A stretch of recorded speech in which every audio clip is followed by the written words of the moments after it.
Welcome back, everybody. So today we are going to be talking about perspective from a wealth point of view, finance point of view, economics, and everything else in between. Hopefully this video is going to help a lot of people because I think it's a very large prevailing trend at the moment. What is a lot of people between the ages of 30 and 45 keep saying to me, and I keep seeing it online as well, that they are retired. And I see that it discourages a lot of people to try and chase their own dreams because they feel that if they are not retired by a certain age, that they are not successful or anything like that. Now, I was out for dinner yesterday and I was so frustrated. I haven't seen this guy in about, let's say, 15 years. I put a dinner together with a lot of people. On this table, there's a lot of very highly connected people, very high net worth individuals. They run international businesses, very successful, self-made multimillionaires, etc. I'm not saying this to flex, I'm just saying this to obviously give you perspective. There's people on this table who are starting their own business and all the rest of it, but I thought it would be quite interesting to put this table together to obviously help people basically get connected with each other and hopefully do collaboration projects, etc. Now, this guy who I have not seen in roughly 15 years, he basically turns up and says that he is retired and that he is a real estate investor and all the rest of it. And to give you some more background on this guy, he was basically a copywriter at a digital marketing agency when I first met him. And since then, over the last 15 years, he's bounced from job to job. And now he's basically saying that he is retired and that everything what he knows about money is the only way to make money. And that you should be doing property investment this way and everything else is an absolute scam, blah, blah, blah, blah, blah. And there is a guy on this table, and again, I know his background because obviously I've invited him, right? But he owns about 550 properties in New York. He's done commercial and residential properties over the last 35 to 40 years. And this guy is very quiet. He's just letting this guy talk. And by the end of, let's say, I don't know, 20 minutes of this guy talking, it's very clear that he doesn't really know what he's talking about and he makes an absolute fool out of himself. And again, it kind of looks bad on me because obviously I've invited this guy.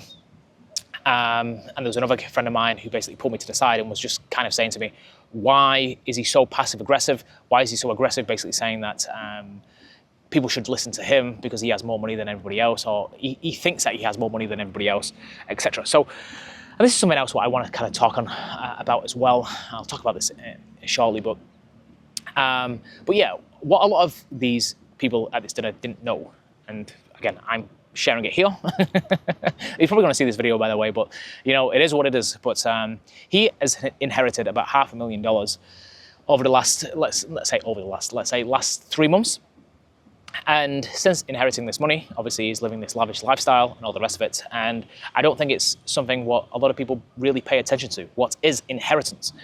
A lot of people assume that these people are successful because they say that they do real estate investment, they do crypto, they do this, they do that. And many people do not even attribute that wealth to inheritance or to family money or anything like that.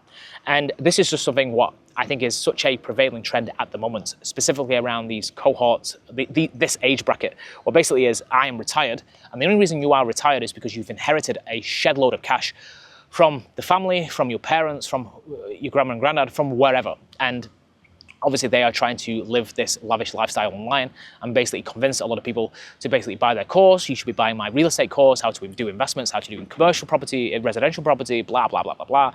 And I don't think many people actually pay attention to inheritance. So again, just on the inheritance side of things, I do think it is quite interesting when you start to look at it from an economics perspective. What is the cohorts of wealth transfers from different types of generations and where that transfer is going to be going. So obviously you have the boomer generation, obviously passing on to millennials, Gen Z, etc.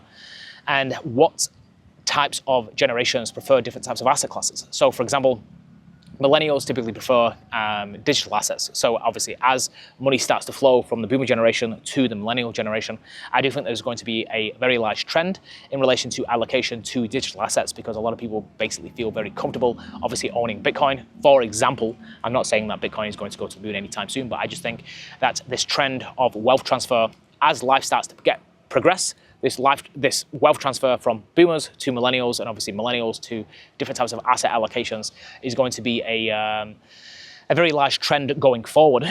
And yeah, I just think there's so many people who look at put people on a pedestal, specifically online, and they think, oh, this guy said that he's done A, B, C, X, Y, and Z, and they are not necessarily looking at the inheritance side of things, and they are definitely not looking at the family connections and the the wealth type of thing. I mean, I will give you another example. I have another friend. He is the son of one of the largest automotive businesses in Europe. Well, his father is the CEO of one of the largest automotive businesses in Europe. They probably do about 30 to 35 billion dollars in revenue every single year. This guy is incredibly wealthy, or he has a wealthy family, and he's always trying to give this perception that he has no money. He's basically always started poor, and he's gone from here to here.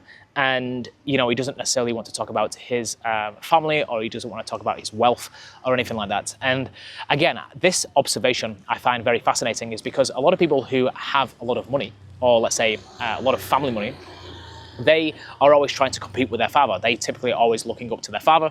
They always want to do better than their dad. Now, this guy is always trying to grind harder and harder and harder. And I have some other friends who keep saying to him, why do you want to keep working? But again, a lot of it is to do with legacy. A lot of it is to do with competition between father and son, etc. But again, I just think it's a very interesting observation that if you met this individual, you would think he was incredibly successful. And don't get me wrong, I'm not saying that he's not successful in his own right.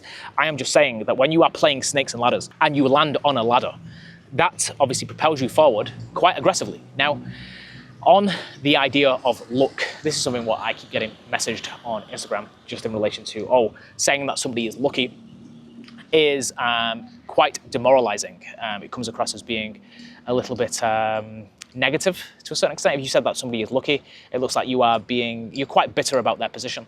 Now, on being lucky, I do think that everybody is lucky. I mean, you basically create your own luck. And what I mean by that is that you keep putting yourself in the room of other people. Again, you go to networking events, you are setting yourself up for the probability of being lucky. And I think that's what it's all boils back down to. You want to be setting yourself up to be lucky. If you do not leave your house all the time, and you are not networking, and you are not connecting with interesting people, you are not necessarily going to be lucky.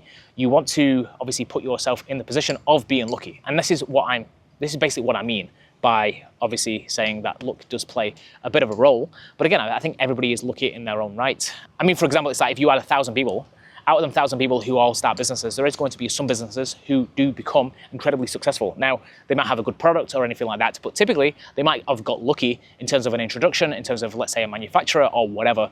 And again, I'm not necessarily discouraging or dismissing that they don't necessarily have a good business, but I'm just saying that there is laws of probability and laws of being lucky, and you just want to be putting yourself in the room of obviously being lucky. And going back to the whole perspective on finances and everything else, I just think many people are not really even paying attention to this cohort of society who obviously are inheriting a shed load of cash, and they are giving this incredibly big perception online.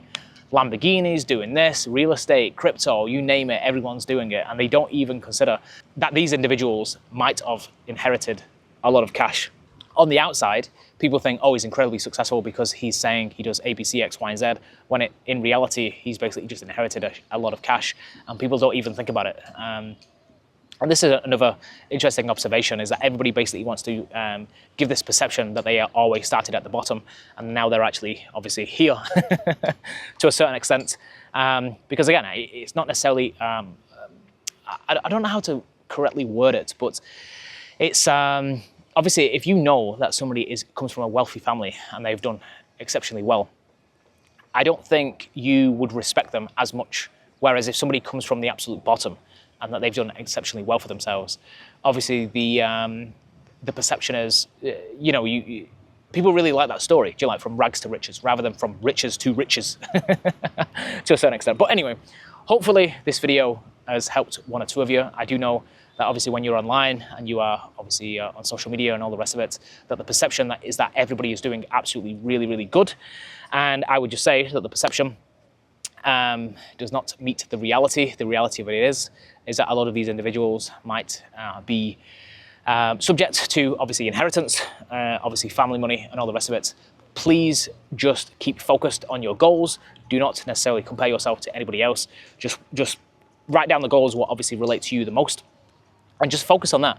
When you start to compare yourself to other individuals, or you feel discouraged about not necessarily being where you want to be because you thought that you would be retired at 30, when in reality, it does take a lot of time to actually do that. And also as well, it's like if you do have the ability to retire, majority of people do not necessarily want to retire. It's, yeah, I mean, you always want to be learning, reading, etc. So, but anyway, please don't feel discouraged by everybody basically flexing online.